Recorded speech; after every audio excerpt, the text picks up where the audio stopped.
संगीत रागी, इस खबर का एक दूसरा पक्ष भी है। दूसरा पक्ष, कुछ लोग ये भी बात कर रहे हैं, मतलब जो जावेद अख्तर ने कहा कि मैं पर्दादारी के खिलाफ हूं, पर्दे के खिलाफ हूं। एक वो भी पक्ष है कि 24 से ज्यादा देशों में आंशिक रूप से या पूर्ण रूप से, जिसमें मुस्लिम देश भी हैं, उन्होंने भी इस बुर्के को, हिजाब को, ढकने को बैन किया है। इटली में अभी कानून पास हुआ, यूरोप के कई देशों में हुआ। और अभी एक और चीज, अगर हम तस्वीर चला पाए, जो पैगंबर मोहम्मद की 41वीं पीढ़ी, जो अभी जहां प्रधानमंत्री गए भी थे, दुनिया की सबसे मॉडर्न फैमिलीज में वो शुमार है। Jordan, exactly. वहां तो हम ये चीजें नहीं देखते हैं रागी साहब।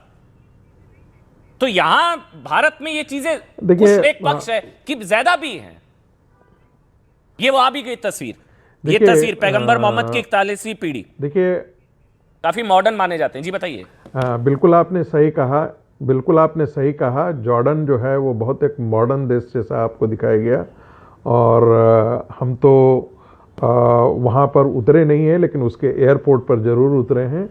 और हम कह सकते हैं, या आप टर्की में भी यदि आप चले जाएं, तो टर्की में तो आज को खलीफा की बात की जा रही है, लेकिन टर्की भी एक यूरोप की तरफ आपको दिखेगा। कहीं से उस प्रकार की चीज़ें आपको नहीं दिखाई दे।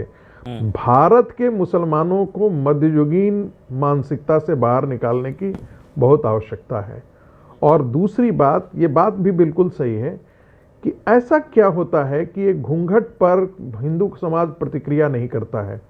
कभी आपने पूछा कि हम टांग तोड़ देंगे अशोक गहलोत का, हम उनका सर कलम कर देंगे अशोक गहलोत देनी पड़ी हो साहब, या हम उनका सामाजिक बहिष्कार कर देंगे, सिक्योरिटी बढ़ानी पड़ी, या उनको हम शहर शहर प्रदर्शन करें, या शहर शहर FIR उनके खिलाफ करें।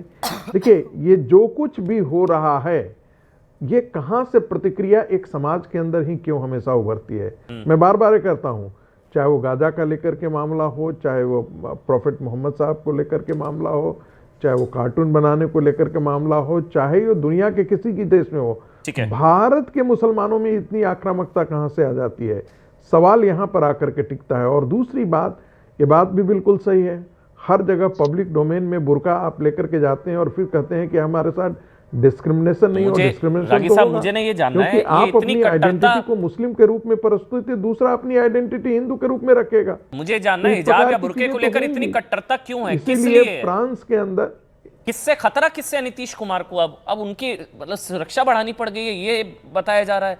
वहां पाकिस्तान में मुनीर का गुंडा है, वो धमका रहा है हमारे यहाँ के एक मुख्यमंत्री को, और यहाँ पर भी लोग वही भाषा बोल रहे हैं।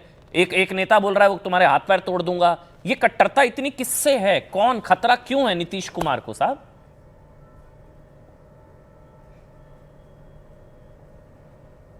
फैज भाई जी, खतरा किससे है, इतनी कट्टरता किससे है, खतरा किससे है?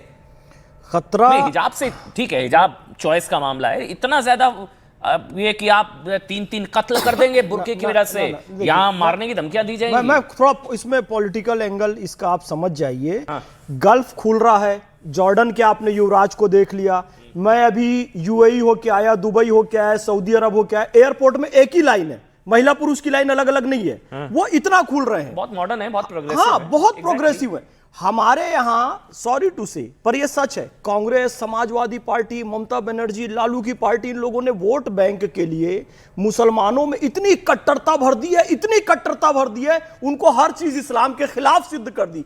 SIR हुआ, इस्लाम के खिलाफ है जी, 370-35 है, इस्लाम के खिलाफ है जी, इंस्टेंट ट्रिपल तलाक खत्म किया, इस्लाम के खिलाफ, अमेंडमेंट एक्ट इस्लाम के खिलाफ। देश हित में जो जो चीज हो रही है, ये प्रूफ कर रहे हैं कि इस्लाम के खिलाफ है, मुसलमानों पर हमला है, इसके कारण कट्टरता बढ़ गई। एंटी इस्लाम, एंटी मुस्लिम, ये मुसलमानों को डराने वाले असल में एंटी मुसलमान है। बहरहाल बात रौनक के साथ।